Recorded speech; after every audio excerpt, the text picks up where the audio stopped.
முயலும் ஆமையும் ஓட்டப்பந்தயம் வச்சு ஓடிச்சுது. முயல் எடையில தூங்குனதுனால ஆமை போட்டியில ஜெயிச்சது. இதுல இருந்து நாம படிக்கிற பாடம் என்னன்னா, நிதானமா நாம முயற்சி செஞ்சோம்னா வெற்றி நிச்சயம். இப்படித்தான் சின்ன வயசுல நமக்கு சொல்லி கொடுத்தாங்க. ஆனா கதை இதோட முடியல. மறுபடியும் ஓட்டப்பந்தயம் நடந்துச்சு. இந்த தடவை முயல் தூங்கல. அதனால அது போட்டியில வெற்றி பெற்றுச்சுது. இதிலிருந்து தவறுகள்ல இருந்து அனுபவத்தை பெற்று வெற்றி அடையலாம் அப்படிங்கிற பாடத்தை நாம படிச்சுக்கிடலாம். போட்டி தொடர்ந்துச்சு. இந்த தடவை வித்தியாசமான பாதைய தேர்ந்தெடுத்தாங்க. முயலும் ஆமையும் ஆறு வழியா ஓடணும். ஆமை எளிதா ஆற்ற கடந்து போட்டிய வென்றுச்சு.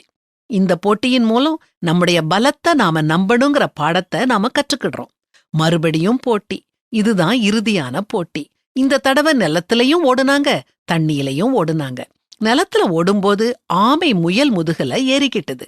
ஆத்துல போகும்போது ஆமை முதுகல முயல் உட்கார்ந்துகிட்டது. 2 பேருக்குமே வெற்றி கிடைச்சது. இதுல இருந்து நம்ம படிக்கிற பாடம் என்ன? நம்மால தனியா முயற்சி செஞ்சு போட்டியாளரை ஜெயிக்க முடியாட்டி போட்டியாளரோட சேர்ந்துக்கிடணும்.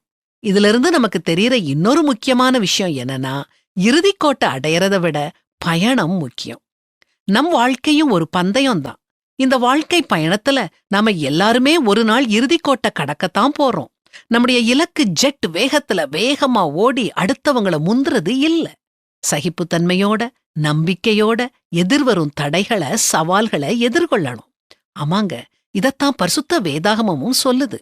பாரமான யாவற்றையும் நம்மை சுற்றி நெருங்கி நிற்கிற பாவத்தையும் தள்ளிவிட்டு விசுவாசத்தை துவக்குகிறவரும் முடிக்கிறவருமாயிருக்கிற இயேசுவை நோக்கி நமக்கு நியமித்திருக்கிற ஓட்டத்தில் பொறுமையோடே ஓடக்கடவோம்.